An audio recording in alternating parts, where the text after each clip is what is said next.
ഈ മഖ്ബറകൾ മുഴുവനും അനാചാരമുണ്ടാക്കിയത് ഷിയാക്കളെ കണ്ടിട്ട് കേരളത്തിലെ സുന്നികളാണ്. എന്നാൽ എന്റെ നാട്ടുകാരായ ജനങ്ങളോട് പറയാണ്, കേരളത്തിലെ പല മഖ്ബറകളിലും അനാചാരം നടക്കുന്നത് ശരിയാണ്. അതിന് ഞങ്ങളോ ഞങ്ങളുടെ പണ്ഡിതന്മാരോ ഉത്തരവാദികളല്ല. ചോദിക്കട്ടെ, ഞങ്ങൾ സാധുക്കളായ SSFന്റെ പ്രവർത്തകരാണ്. തെക്കൻ കേരളത്തിൽ ഞങ്ങളോ ഞങ്ങളുടെ ആലിമീങ്ങളോ കൈകാര്യം ചെയ്യുന്ന കമ്മിറ്റിക്ക് കീഴിൽ ഒരൊറ്റ ദർഗേ ഉള്ളൂ. അതേതാ? ഒമേലുള്ളൂർ പാപ്പാന്റെ ദർഗയാണ്. അവിടെ ഒരു അനാചാരവും നടക്കുന്നില്ല. ഭീമാപ്പള്ളിയുടെ കമ്മിറ്റി ഞങ്ങളുടേതാണോ? അല്ല. വിഴിഞ്ഞംപള്ളിയുടെ കമ്മിറ്റി ഞങ്ങളുടേതാണോ? അല്ല. കളമളപ്പള്ളിയുടെ കമ്മിറ്റി ഞങ്ങളുടേതാണോ? അല്ല.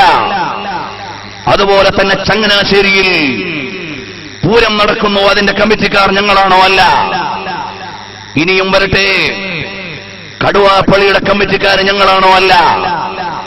ഇങ്ങനെ വന്ന് നമ്മുടെ കാഞ്ഞിരമറ്റത്തെ മഖാമിൽ ഇതുപോലെ ഒരുപാട് മഖാമുകളിൽ അനാചാരങ്ങളും ബഹളങ്ങളും നടക്കുന്നതിൽ ഒരൊറ്റ കമ്മിറ്റിയിലും ഞങ്ങളുടെ പണ്ഡിതന്മാരോ ഉമറാക്കളോ ഇല്ല. ഞങ്ങൾ അതിന് എപ്പോഴും അനാചാരങ്ങൾക്ക് എതിരാണ്. ഇനി ഇവിടെയുള്ള എന്റെ സഹോദരന്മാരോട് പറയുന്നു, തബ്ലീഗ് ജമാഅത്തിന്റെ നേതാക്കൾ മഹാന്മാരാണെന്ന് എഴുതി പരിചയപ്പെടുത്തുന്ന ദക്ഷിണ കേരള ജമിയത്തുൽ ഉലമയുടെ പാഠപുസ്തകം പഠിക്കുന്ന നാടാണ് ഇവിടുത്തെ മദ്രസ. എന്നാൽ ഇതുപോലെയുള്ള മിക്ക പള്ളിയിലെയും മദ്രസകൾ ദക്ഷിണയുടെ കീഴിലാണ്. ഞങ്ങൾ അതിന് ഉത്തരവാദികളല്ല. അതുപോലെ ചോദിക്കട്ടെ, ഞാൻ കഴിഞ്ഞ ദിവസം എരുമേലിയിൽ പോയി. എരുമേലിയിൽ അയ്യപ്പന്മാര് ആദരപൂർവ്വം വരുന്നൊരു പള്ളിയുണ്ട്. ആ പള്ളിയുടെ കമ്മിറ്റിയിൽ ഞങ്ങളില്ല.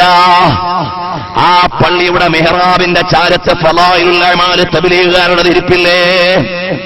പേട്ടതുള്ളാൻ വരുന്ന അയ്യപ്പ ഭക്തന്മാർക്ക് സൗകര്യമൊരുക്കി കൊടുക്കുന്ന ആ പള്ളിയുടെ കമ്മിറ്റിയിൽ ഞങ്ങളില്ല.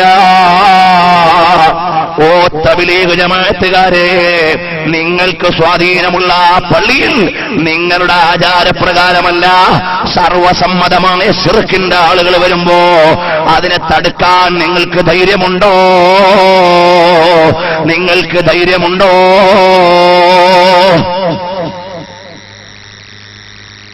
എല്ലാ അനാചാരവും നടത്താൻ കൂട്ടുനിൽക്കുക.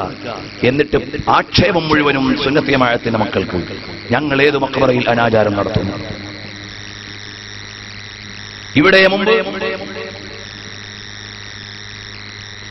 മുമ്പ് ചന്ദനക്കുടവും വലിയ ആനയും അമ്പാരിയും ഒക്കെ ഉണ്ടായിരുന്നു. അന്ന് ഞങ്ങളുടെ പ്രിയപ്പെട്ട പിതാവ് ഖത്തീബായിരുന്നപ്പോൾ ശക്തിയുക്തം അതിനെതിരെ എതിർത്തിട്ടുണ്ട്, സംസാരിച്ചിട്ടുണ്ട്. ഞങ്ങൾ സ്കൂളിൽ പഠിക്കുമ്പോൾ ചന്ദനക്കുടം കാണാതിരിക്കാൻ അതിന്റെ 2 ദിവസം മുമ്പ് ഞങ്ങളെയും കൊണ്ട് ഞങ്ങൾ കിളികല്ലൂരിലെ ഉപ്പാന്റെ വീട്ടിലേക്ക് പോകുമായിരുന്നു. ഞങ്ങൾ മക്കൾ ഇവിടെ നിന്ന് കാണാതിരിക്കാൻ.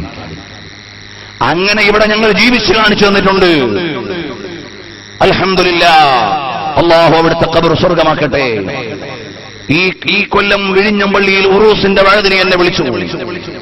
അവിടുന്ന് SSFകാർ വിളിച്ചു, ഉസ്താദെ ഗാനമേളയുണ്ടെന്നറിയുന്നു, എന്ത് വേണം? ഞാൻ പറഞ്ഞു, ഗാനമേള ഉള്ള ഉറൂസിൽ ഞാനില്ല. എന്റെ പരിപാടി അതിൽ നിന്ന് ക്യാൻസൽ ചെയ്യിച്ചു. ഭീമാപ്പള്ളിയിൽ പല അനാചാരങ്ങളും നടക്കാറുണ്ട്. അവിടെ ഞങ്ങൾ പോയി വേദി കെട്ടിയിട്ട് പ്രസംഗിച്ചിട്ടുണ്ട് അതിനെതിരെ.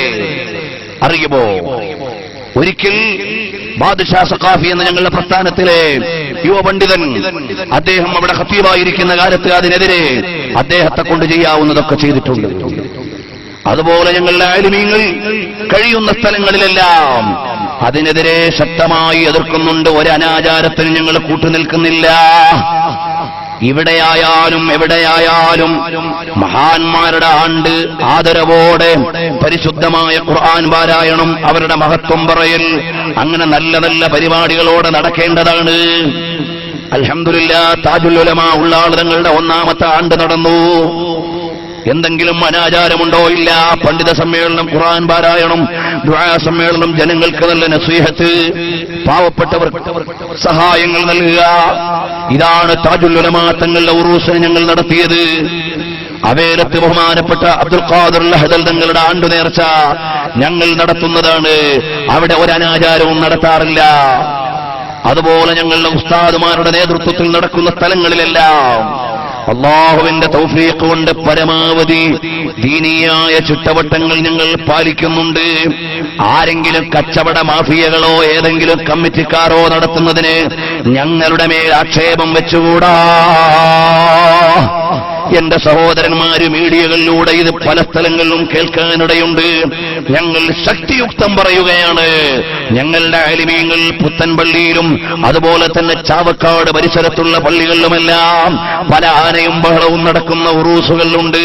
അതിനെതിരെ അതാത് സ്ഥലങ്ങളിൽ പോയി സംസാരിച്ചിട്ടുണ്ട്. ഞങ്ങൾക്കതിനെ കഴിയൂ.